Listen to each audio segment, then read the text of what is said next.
Hello, Bay Broncos. It's Mrs. W. It is Friday, November 5th, and today's my mom's birthday. So happy birthday to my mom. This week was kind of a weird week. We had no school on Monday, and then we had short days for assessments on Wednesday, which is a normal short day, Thursday and Friday. On Wednesday night, we had our SSC meeting, which was great.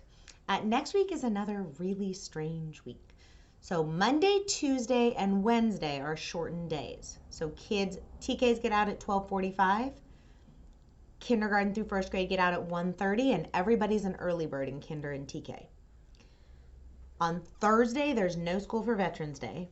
And then Friday is a regular full day where kids attend from 8:40 to 3:20. That's our first through fifth graders.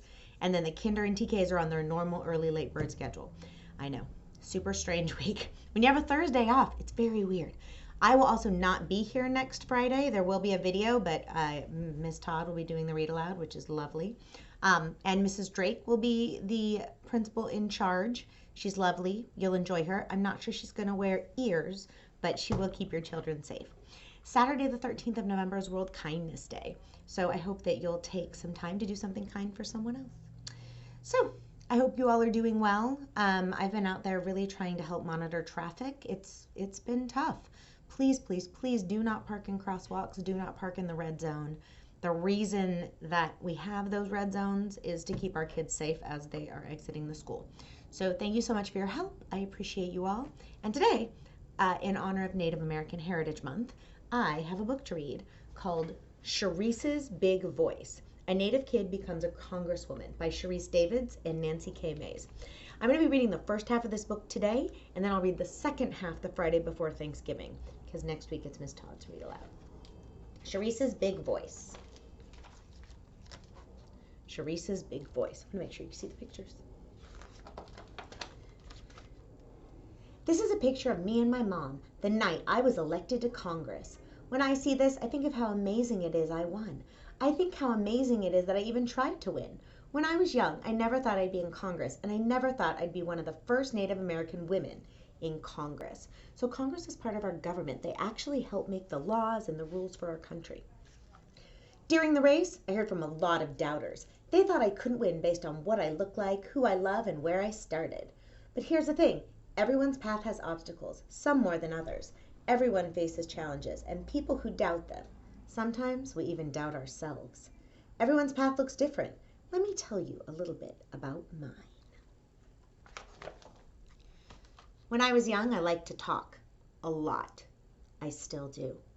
I talk to my family, my friends' families. I talk to neighbors, people shopping in the store, people working in the store. I wanted to know things about people, like did they move often? Had they ever seen martial artist Bruce Lee kick through a wall? And did they hate onions on their pizza?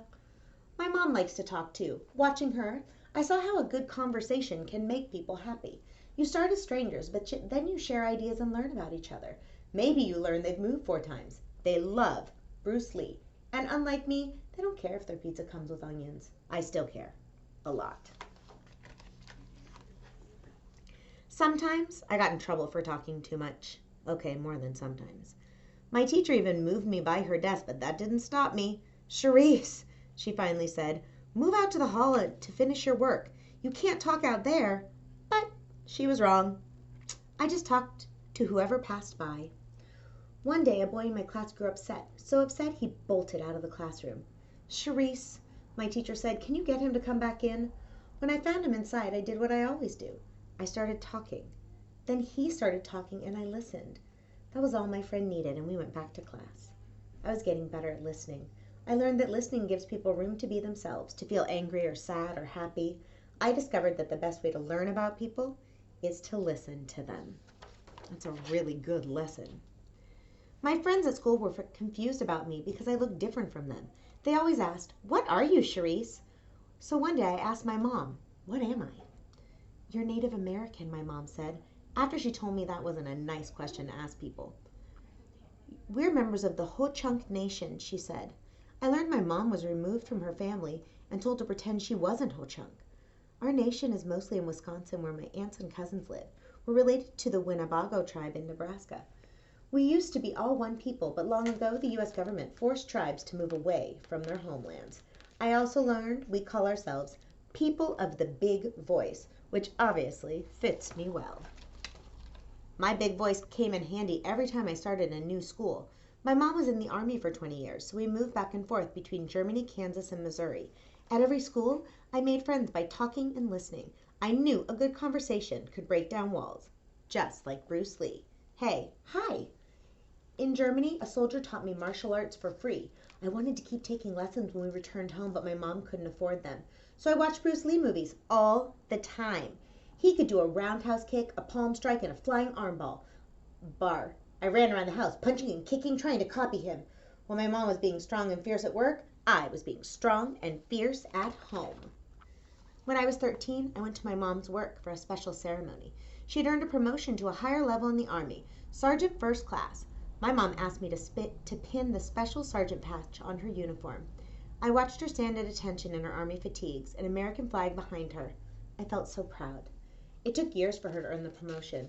I knew how hard she worked, and I knew I wanted to be like her when I grew up, focused and fierce, confident and kind, a person who serves others.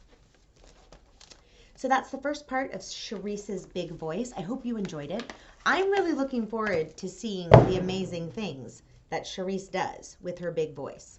So Broncos, I hope that you have a wonderful weekend. Remember, today and every day, it's great to be a Bronco, and I'll see you on Monday. Bye, Broncos.